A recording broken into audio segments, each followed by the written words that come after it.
I'm Rob Coston with Nautilus International, the trade union for maritime professionals, and I'm here again to talk about the situation at the Royal Fleet Auxiliary with our Director of Organising, Martyn Gray, who's been really involved in all the negotiations there.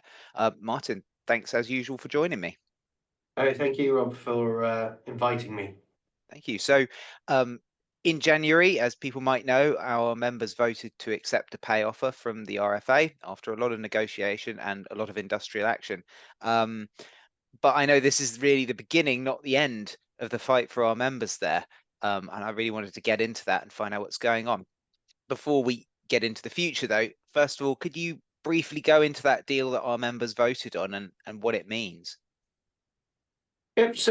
After more than 100 days worth of industrial action, short of a strike, and 5 days of strike action, after two ballots for industrial action, where both came back with huge majorities of those in favour of taking both action short of a strike and strike action, we were presented with an offer just before Christmas, which we had negotiated over the last 6 to 8 weeks worth of discussions where we built into that, which represented for us a way of pausing the period of industrial activity that we were taking and represented to the members an agreeable interim solution to the long-standing pay and retention challenges that RFA has been developing over 15 years of pay restraint and austerity. What the pay deal means to them is a reasonable uplift in salaries, reduction in working lengths, but no as yet change to their leave ratios with that. And what it does mean, though, is that we're starting already the next round of negotiations on a basis of wanting to deal with the long-standing challenges, with the pause that that brings in needing to plan for action, develop action, and for the MOD to have to plan around that action. It means that we can all throw a lot of time, energy, effort, and resource at figuring out the right solution for the future, as we have got something that recognizes the challenges of the past, that represents an above inflation pay award for the vast majority of those that we represent at Royal Fleet Auxiliary, and that still gives that recognition that more does need to be done to resolve the challenges for the future, which is where we are started, or where we have started already with that. Yeah, I think our members really sent a very strong message to the RFA and to the government about how serious the situation is at the RFA and that this pay offer is not necessarily enough, that this is not the end of the story. Um, so, in this round of negotiations that's just finished, is there anything the RFA and the government sort of committed to taking forward into the future? What does the next round look like on that basis?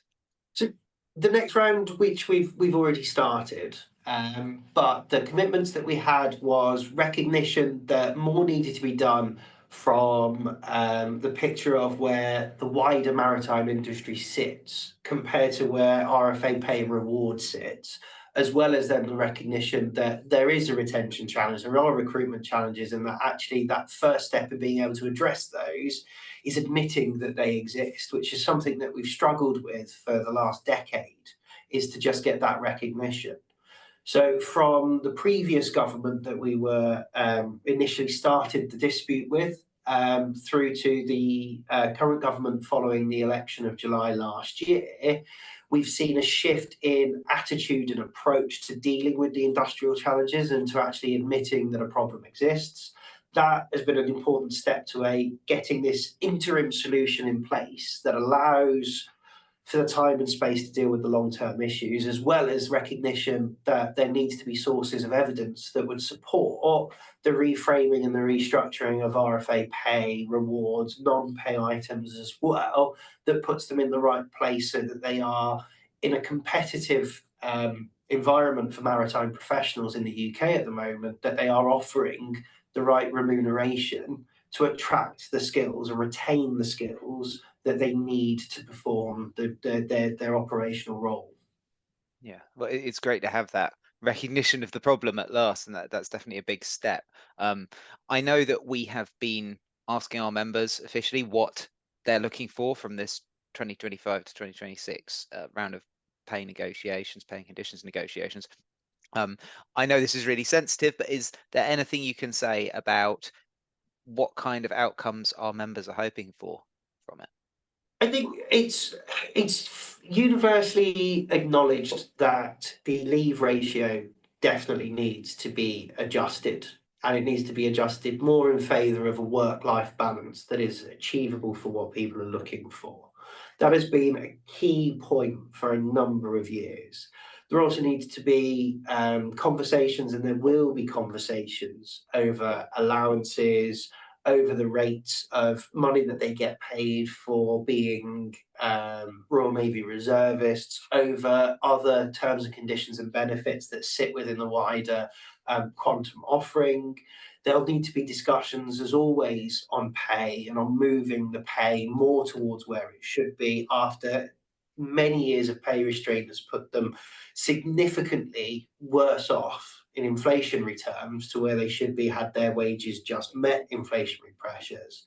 And then even when we look at it in comparison to other blue light sectors, or even in comparison to just the Royal Navy over the same period, where their salaries have been eroded even more than what others that work in uniformed support services for the UK government.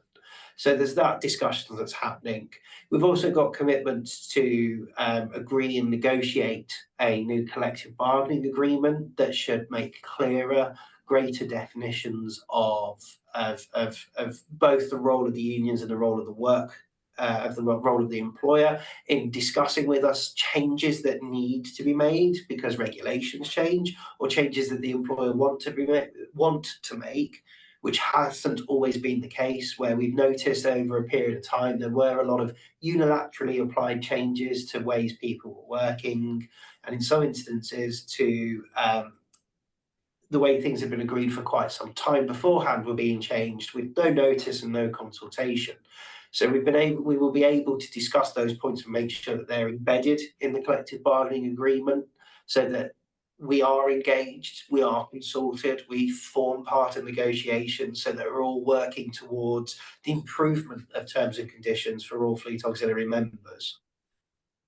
Great. Well, I think it's obviously a lot to fight for. Our members have already put so much into this battle with all of that industrial action. I wonder, for this pay round, do you have a message to anyone working at the RFA and to our members about what they can do themselves to help get this over the line? Because I know it's a battle for the union, and it will be a battle for them as well. To the members at RFA and to the wider membership, stick with us. There is strength in the numbers that we have got now at the Royal Fleet Auxiliary. To those that are on the fence about being a member of Nautilus at the RFA especially and elsewhere, look at what we have been able to achieve over a period of time. Look what collectively your will and determination has been able to allow for us to deliver, being able to utilize the leverage that the industrial action gives us, allows for us to demonstrate there is a strength of feeling that sits here and allows for us to protect your interests better. So, with being a member, you get to have your say, you get to vote on anything that's coming through for the future, and stick with us with this. It is going to be a lengthy process. Negotiations this year started 2 weeks after we concluded the negotiations for the dispute. So that is the amount of time that we are giving ourselves to resolve these challenges. And it is likely that these discussions are going to need to continue past the summer. So it's likely that the anniversary date for the pay review, which is July, won't be met and we won't have an agreement in place, but we will be close and working towards something, which is why it's really important to tell us what it is that you're looking for and to stick with us as we do everything we can do to deliver as much of that as possible as quickly as we can. Brilliant. Thank you, Martin. Well, wish you very best of luck in those negotiations as they go on, and I hope we can give an update to members in the future as that happens. Thank you. Thank you, Rob.